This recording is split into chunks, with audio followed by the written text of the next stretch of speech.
everyone, welcome back. I'm Di, and today I'm sharing with you my diary entry for the weeks of September 10th through the 23rd. Today is Saturday, September 23rd. So I did take a week off last week.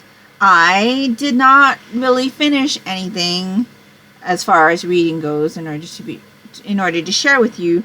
I did finish 2 volumes of manga from the same series, but I don't really have a lot of thoughts to share, so I didn't want to come on and just do a small review and just not have much else to say. I also didn't have much knitting content to show you, so yeah, I decided to go ahead and take the week off and just wait until I had more titles to talk to you about and save myself from having to do another video, because I feel like I've been doing like a ton of videos and I don't have enough time to just relax anymore. I don't know. I know the way that I do my videos is, the way I do my videos, and it's what works best for me. But at the same time, it means that I'm doing a lot of videos and it's starting to get to be too much sometimes. So I just needed a little bit of a break, and since my reading is a lot slower this month, I thought it was a good time to do that. And so no diary entry for the week before, but I will tell you my thoughts on those 2 volumes of manga that I had finished during that week. And then I have a couple other things that I finished this week. I am in the middle of 2 books right now, so I can talk to you a little bit about those as well. I'll show you a little bit of a knitting update, and maybe I'll show you my latest wax haul from Otaku Scents.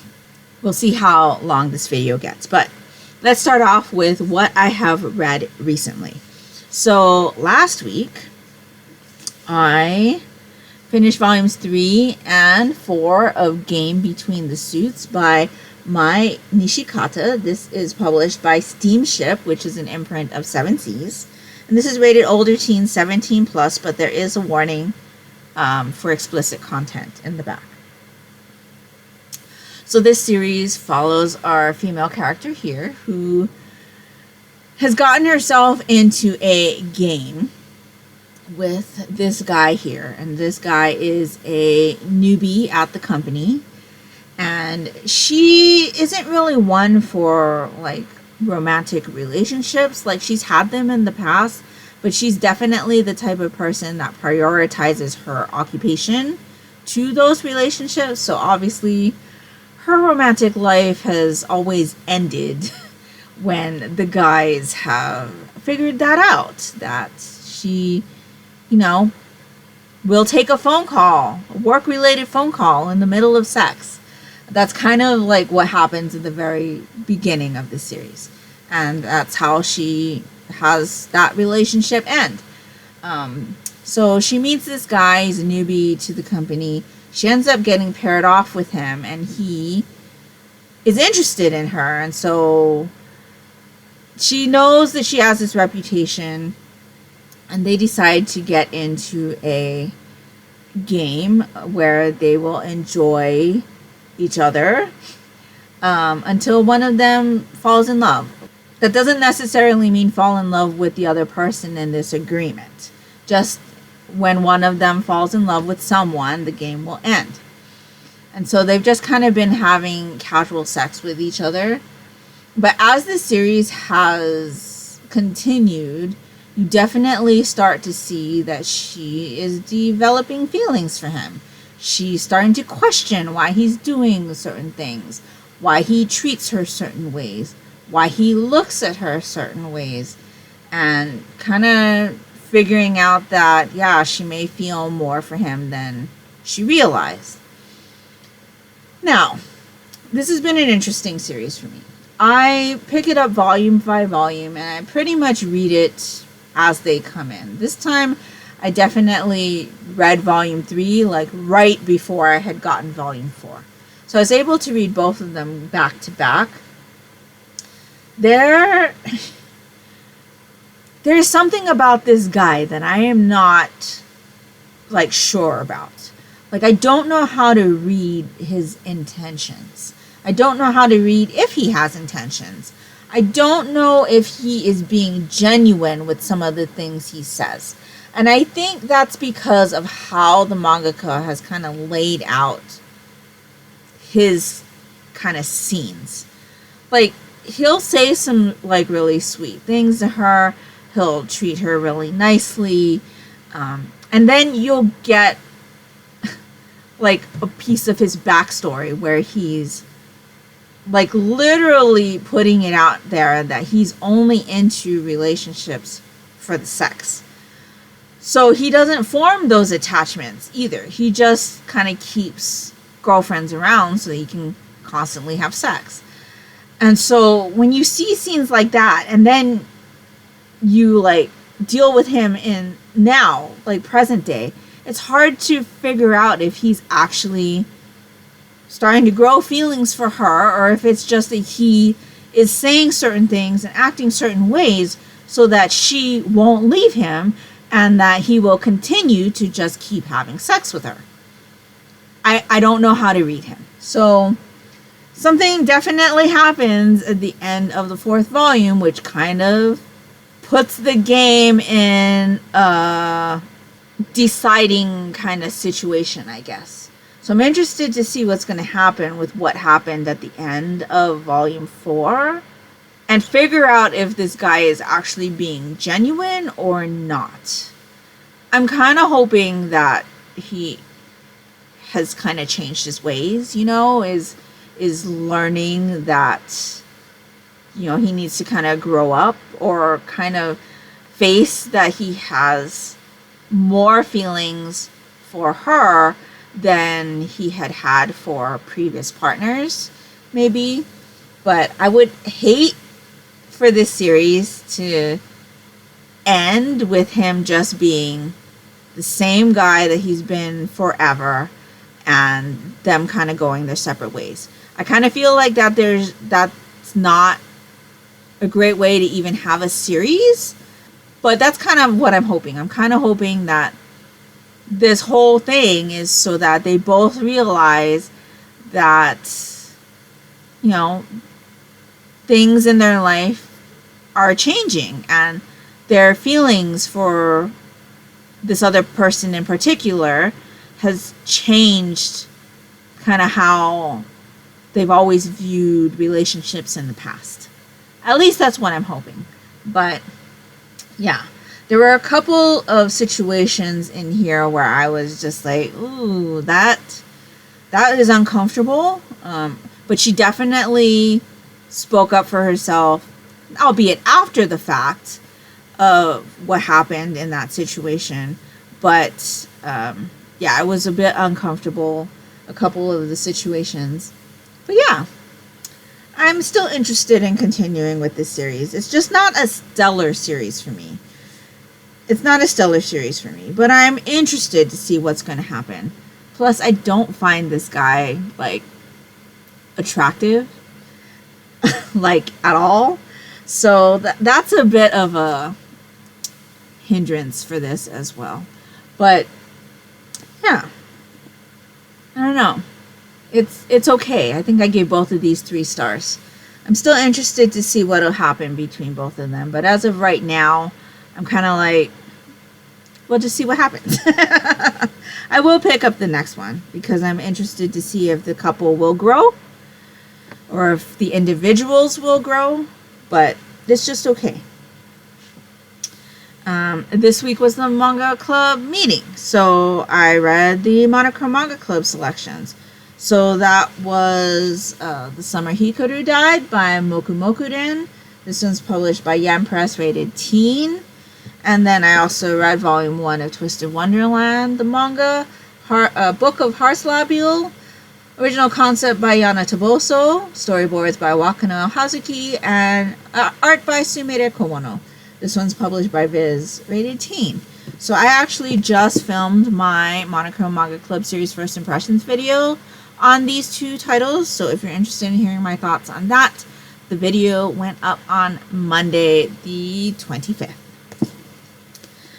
So the other 2 things that I did finish, I will talk to you about here because they're not first in a series reads. So we continued with Fullmetal Alchemist, volumes 10, 11, and 12 by Hiromu Arakawa, published by Viz, rated teen. So this continues with Al and Ed's adventures. They're finding out more about the war that happened, that Winry, their childhood friend, her parents were killed in, and there have been some revelations. There's a little bit of a reunion with their father that happens in this volume. And then we continue with the character of Scar and his kind of revenge plot. Now, Scar's story in the anime wasn't my favorite part of this series, but that's what's going on right here in this series at the moment. And so just really like reading and remembering what I watched.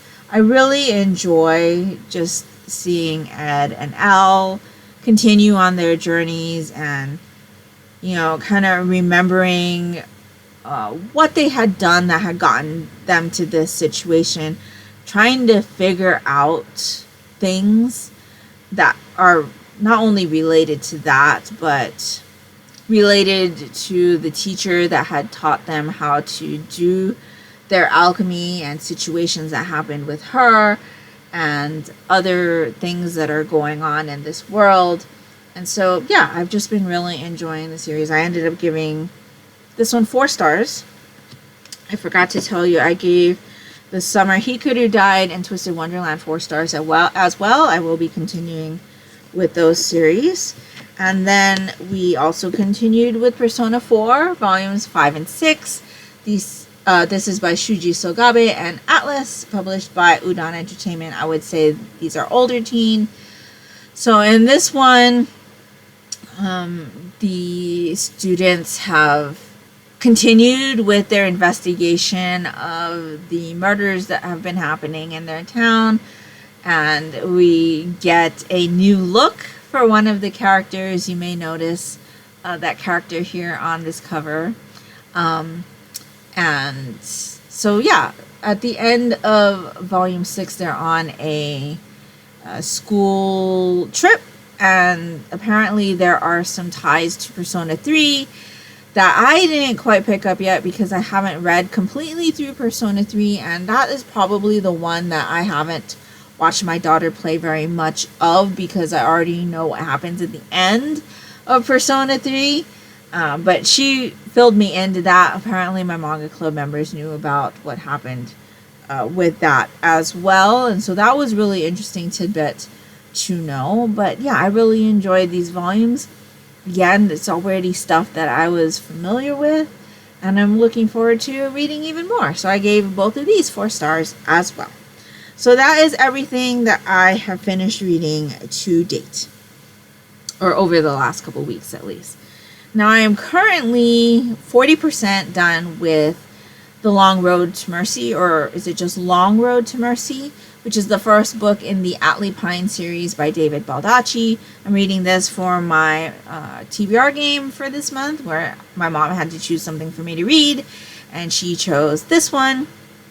And so this is a series about an FBI agent named ATLUS, and she has had something terrible happen to her when she was very young, and the book kind of starts off with her connecting to that and trying to get answers to what happened with that.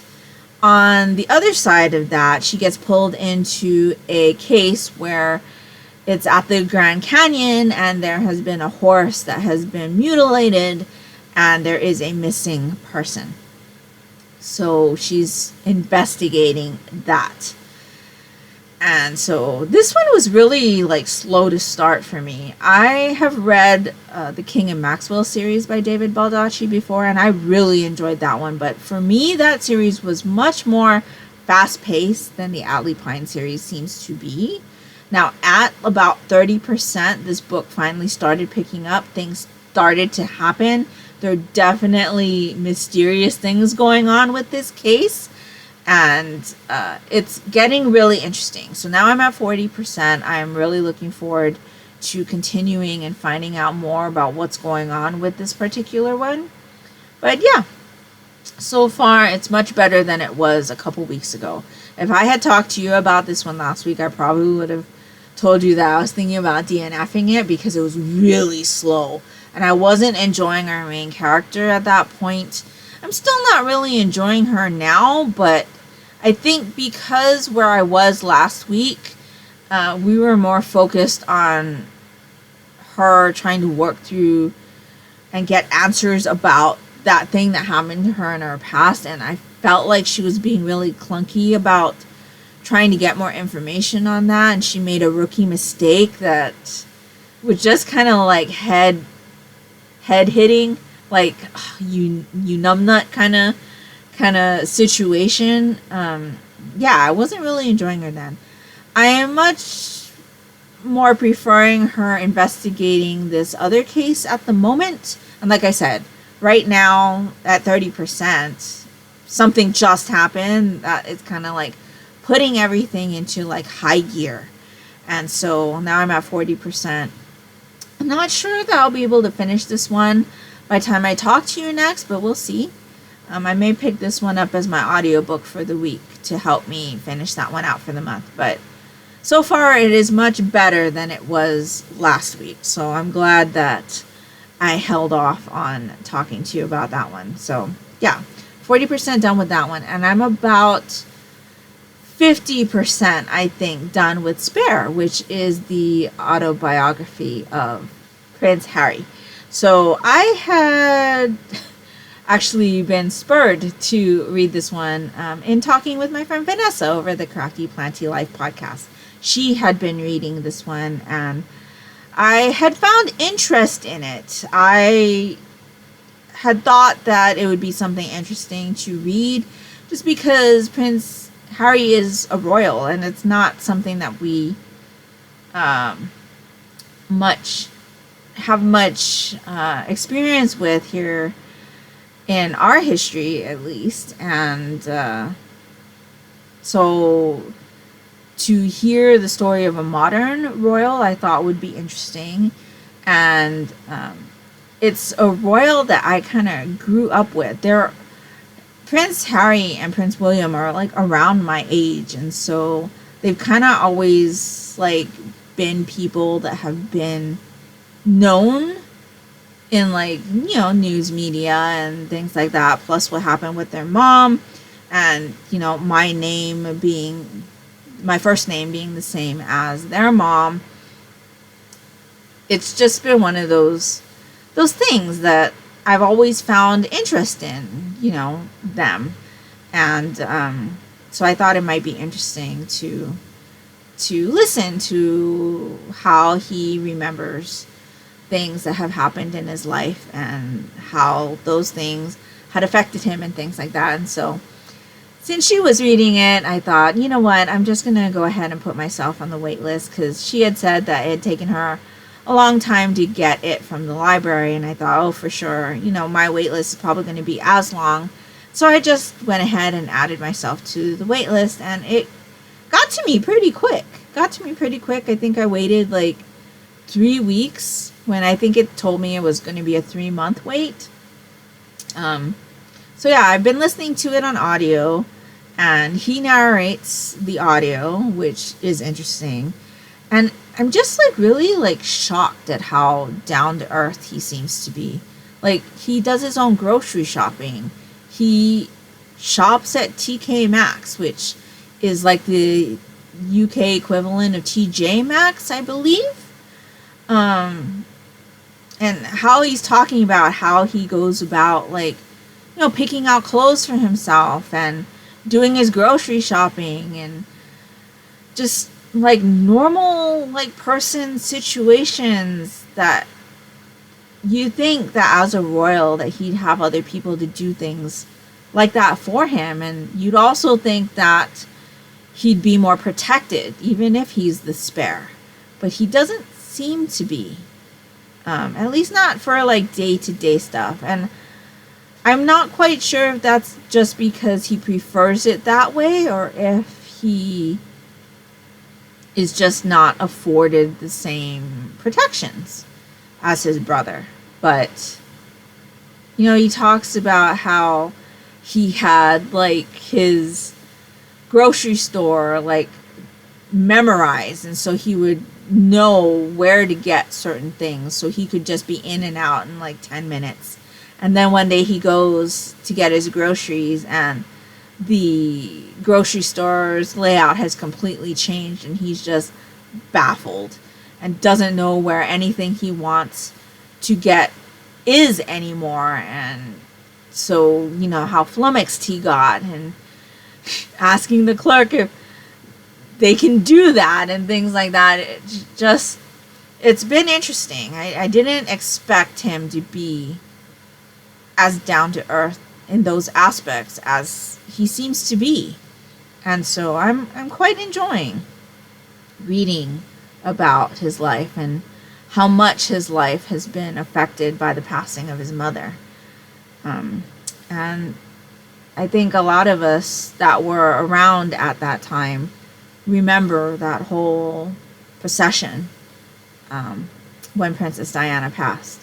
And it was definitely something that I remember vividly from when I was growing up, and how, you know, watching them walk behind the carriage and things like that. It was very interesting to hear him talk about the situation and talk about how he felt and what he was thinking when he first got the news, and just how it still affects parts of his life. And so I'm looking forward to reading the rest, which will bring us up to a more current place. But yeah, there are definitely some things in there that I would have preferred not to have heard about, like his time in Antarctica and what happened to him there. Yeah, I don't think I needed to know about that. But I've been enjoying listening to him talk about his life. And so it's kind of made me interested in hearing more about it. And so I'm looking forward to continuing with that. But on the backside of that, I keep thinking about, okay, when it comes to the point where I'm finished with reading this, how do I rate something like this? Because I don't read a lot of nonfiction. I'm not a nonfiction reader. I much prefer reading fiction because it's not real life. I don't like to be reading things that are close to real life. I don't like to be reading real life things, which is why I don't read true crime, even though I enjoy watching true crime documentaries. I just prefer my true crime to be of a more visual medium than to read it. And so, yeah, I don't know, like, how... I'm almost tempted not to rate it, because how do you rate somebody's recollection on their life? But at the same time, it's like, you know, books are promoted based on their rating and stuff, and so I don't know. I don't know. As far as enjoyment factor, I'm definitely enjoying hearing him recollect on his life, and just hearing about the things that he has done, and his feelings on things and things like that. So yeah, still really interested. I'm taking that one pretty slow though. I did have to return the audiobook to the library. I will probably finish out that one on ebook though, because the ebook is much more readily available, and my library does these things that are like skip the line kind of borrows, where you can borrow it for like 7 days without having to wait. And so those are much more easier to come by than the audiobook. But I'm enjoying listening to Spare. So those are kind of the two things that I am reading at the moment.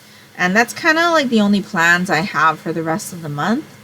So we'll see if I can finish the Atli Pine book by the end of the month. I'm not going to hold myself for Spare. I'm just going to take that one as it comes. And yeah, so that's everything that I've read. That's everything I've currently am in the middle of. Now, let's talk about some knitting. So I've got my bag here, which is much more appropriate now that we're closer to October. But in here is my Mostly Ghostly. And so I've been slowly working on this as well. Just as a reminder, Mostly Ghostly. So I was here the last time I talked to you, and now I put in this much. So I think I'm on my increase 8. So I need to do one more increase section before I'm just going round and round and round. I've done from here to here. So this is the underarm to where I am. So yeah, not too much. Like I said, I have been on vacation this past week, or for most of this week, and I have not picked this up. But that is because I have been enjoying playing video games with my daughter. And so I do want to put in more work on this, hoping that I will be able to finish this by Halloween. If not, by the next manga club meeting, so that I can wear it to that. But yeah, I'm still really enjoying looking at this yoke. And so, yeah. I wanted to pick this up last night, but I'm having a little bit of pain in my left arm because a spider decided to bite me. Spider decided to bite me, and it's not looking very pretty at the moment, and it's causing my arm a little bit of pain. I don't think I'll be able to show you, but you can kind of see how red it is. Right here is where the bite is, but you can see that it's very swollen. And then it kind of goes all the way out to here. The swelling is just really, really bad. And it's very itchy. So, yeah. It's not a fun time. Not fun at all. My baby shark band-aids. Because that was the cutest band-aids they had at the store at the time. And so, yeah. Not sure what kind of spider bit me, because I got bit while I was sleeping, but this one like swelled up really bad, and I've never had this kind of a reaction to a spider bite before. But yeah, it's very itchy, and it's kind of made my arm really sore. So I'm hoping that goes away soon. But that's everything that I have for this week. We're about almost 30 minutes. Do you want to see my wax haul? Let's do the wax haul, because I haven't had much to share with you for a while. And so I have it here. These are all new scents from Otaku Scents, or mostly new. I did pick up a couple that I had already just to have a backup. And so she did an update around Labor Day, I think, for the 7 Deadly Sins, and then a couple of other like smaller releases. So I think a majority of what I have here is 7 Deadly Sins, but we will go through them. So I have from Oshinoko. This is citrus, black raspberry, rose, and vanilla. This one's really nice. Very, very raspberry. So that is And like I said before, she does hire independent artists to do the recreations of the characters. So that's really pretty. I really like that. I haven't started reading Oshinoko yet. Truthfully, when it started coming out, the way people were talking about it, I wasn't really interested. I'm not sure that I'm interested now, but the artwork is gorgeous. So I definitely purchased based on scent notes.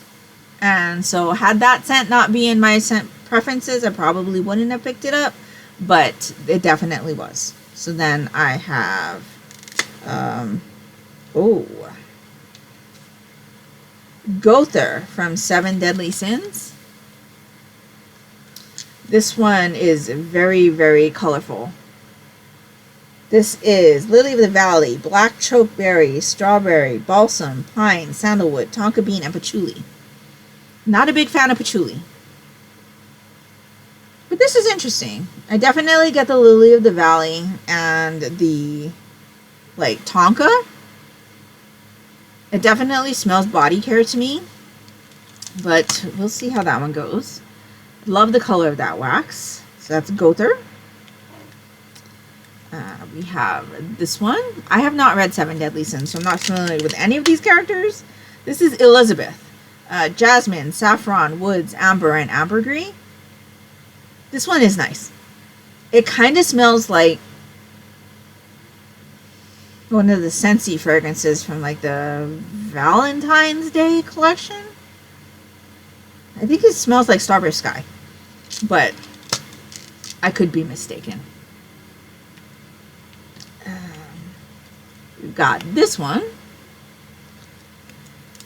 This is a Bon from Seven Deadly Sins. This is African Marigold, Bergamot, Cyclamen, Violet, Cedarwood, and Vetiver. So this one is interesting. It's kind of cologne-y. Just a little bit. But you definitely get those like florals as well. That should be nice. So that's Bon. I believe this is King. And I only know that because this was the one with the scent list that I thought would be most enjoyable for me. Sunflowers, rose, orange flower, and jasmine. Yeah, this is definitely my type of smell. It's all those florals. And the color of the wax is right down my alley as well. So that is King. I picked up another Frankie. I'm already familiar with Frankie from One Piece. This is just a cola scent. It smells like a Japanese cola or a cola bottle. Definitely one of my faves, and I needed a little bit more of that. We've got this one. This is Diane. Juniper, lemon, bergamot, pepper, pine, orris root, sandalwood, vanilla, and amber. This one, not for me. It's alright. Like, it's not terribly off-putting. But I think it's the orris root, the pepper, and the sandalwood that I'm not liking. So that is Diane. I picked up another Pikachu. This is a backup for me. This is just lemon, zesty citrus, sweet cream, and sugar. This to me kind of smells like Scentsy Squeeze a Day. Just really, really nice and citrusy. And that artwork is so cute. Pikachu. I picked up another Jinbei. This is one of my favorites from One Piece. This one doesn't have a sticker though. But it's like aquatic, and I know there's dark amber in there. It's just really aquatic and fresh. So that's Jinbei. I need a little bit of that. And then I've got this last one. This one is Merlin from Seven Deadly Sins. Orchid, jasmine, peach, sandalwood, and patchouli. This one's okay. I'm not a fan of peach, sandalwood, or patchouli. So, but you know, you gotta try everything once, right? I thought the orchid and jasmine might be a little bit stronger.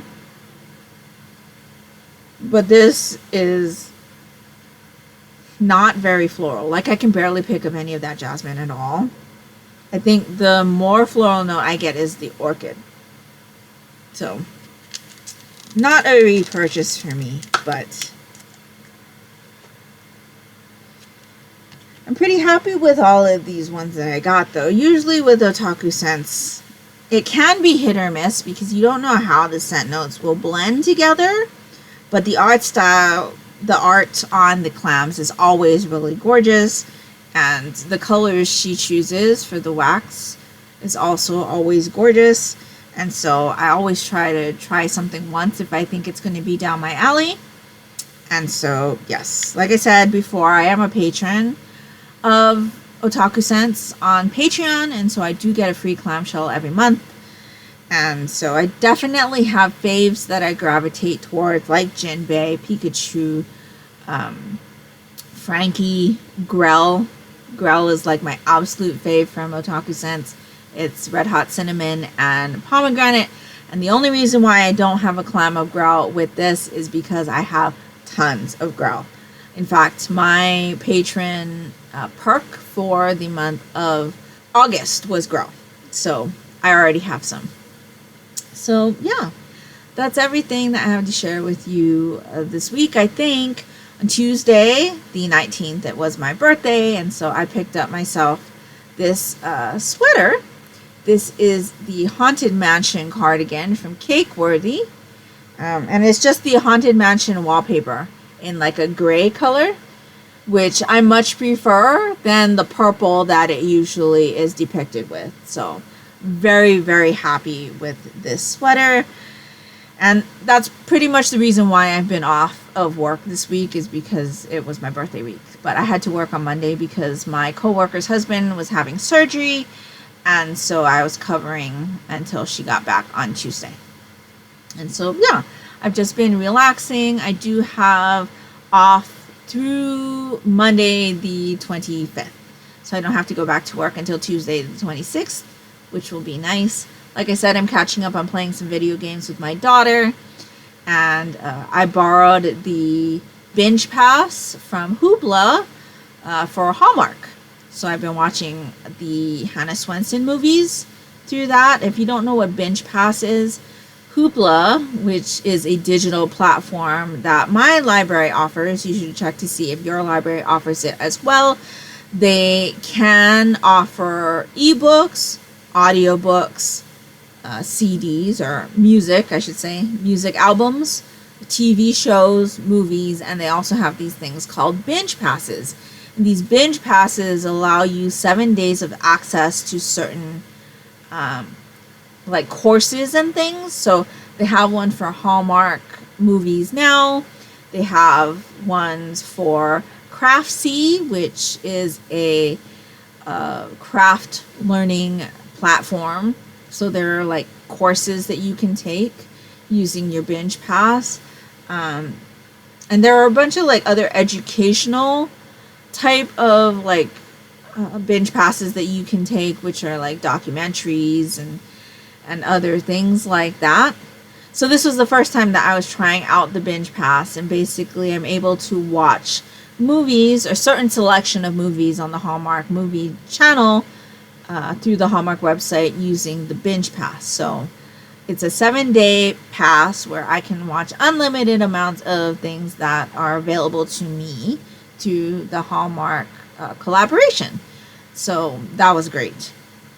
I was able to watch all of the Hannah Swenson movies that were available, except the most newest one, which I'm not quite sure when that came out, but the year on it says 2023.